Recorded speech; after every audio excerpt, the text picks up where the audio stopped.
সকালবেলা তোমরা আসিছো, তোমাদের জন্য কিছু না নিয়ে আসলে হবে? বলবে খালি খালি আসে পিঠা খাওয়াই বিদায় করলো। তাই নিয়ে আসলো, গরিব শরীর মানুষ। হ্যালো ভিউয়ার্স, আসসালামু আলাইকুম। এই যে ননদ এসেছে বেড়াতে, তাই পিঠার আয়োজন করছি। তো প্রথমে আলুগুলো আমি কাটে নিচ্ছি, তারপরে মানে এখন মিষ্টির চাইতে বেশি সবাই ঝাল পছন্দ করে, তাই ঝালেরটাই আগে সারছি। তারপরে হালুয়া বানাবো, আটা খুমির করবো, মেলা কাজ। তাই আলু ভাজি দিয়ে শুরু করছি। আমার ভাবে দেখো যে টাকা যেন খরচ না হয়, এই কারণে মানে যে গুড়ের দাম চিনির দাম বেশি, তাই দেখো কেউ মিষ্টি খাবে না, তো ভাজির জন্য তো আলু কাটি লিছি। আর যে আলু সস্তা 10-7 টাকা 10 টাকা কেজিতে, দেখো সবাই দেখো আলুর ভাজি খাওয়ার জন্য ভাজি কেটে লিছি।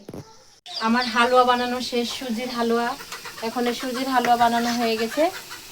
তারপরে যেখানে পানি গরম করতে দিয়েছে, এখন আটা খুমির করব। আটা খুমির করা হলে এগুলা শেষ। তারপরে সবাই মিলে একসাথে বসে থেকে পিঠা বানাবো। আটা এবার ঢেলে দিয়েছি, পানির বলক হয়ে গেছে। আটাটা খুমির করে নিই।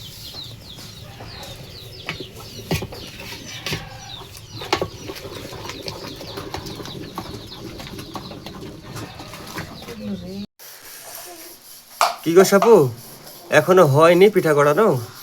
এগুলো পিঠা করা কি এতই তাড়াতাড়ি হয় বলো দেখি? আগে রাত লাগুক, করতে তো বসলাম। এগুলো লিটির পিটির কাজ না। আর আমার এই নাই খাই একটা বোনকে খাটাতে কি লাগেছে। করবো বলো, একলা একলা পারছে না যে। এইসব পিঠা মানে তো একলা করার না, সবাই মিলে একা করার। বানানো যায় না, তাই যে সবাই মিলে একসাথে। এদিকে আমি বেলছি, ভাবি বানাচ্ছে, যে আমার একটা দাদি আছে, মানে আছে অনেকে, ভিডিওতে কেউ আসছে না, কিন্তু অনেকজন মিলে কিন্তু পিঠাটা বানাচ্ছে আমরা। অন্যান্য পিঠা একলা করা যায়, কিন্তু এই পিঠাটা একলা করার ক্ষমতা নাই। 4-5 জন লাগলে করা। কিভাবে হেলি মারছো গো মুখে? যেরকম করে পারছি, আমার সেরকম অতটা ভালো হয় না। কিন্তু এই যে দেখো, আমার একটা দাদি হচ্ছে, দাদির মুখটা মারা কিন্তু অনেক সুন্দর হয়, দেখতে খুবই ভালো লাগে। ওর মতো আমরা পারি না। তাই তো দেখছি, হেবি সুন্দর করে দাদি মুখ মারছে। কিন্তু কুশলি পিঠার কিন্তু এটাই মেন, ঠিক করে যদি মুখ মারা না হয় তাহলে ভাজার সময় কিন্তু হালুয়াটা বের হয়ে যায়, তাই না? হ্যাঁ, এই যে দাদি কি সুন্দর করে মুখটা মারছে পিঠার। তা দাদির মতো মুখ মারতে এখনো শিখিনি। আসলে অনেক সুন্দর হচ্ছে কিন্তু। এই যে হয়ে গেল, অসাধারণ। তুমি পারো না? আগে তো পারতাম না, তাও এখন কিছুটা হয়। এই যে দেখো, আমি মারিছি। দাদির মতো হয়নি।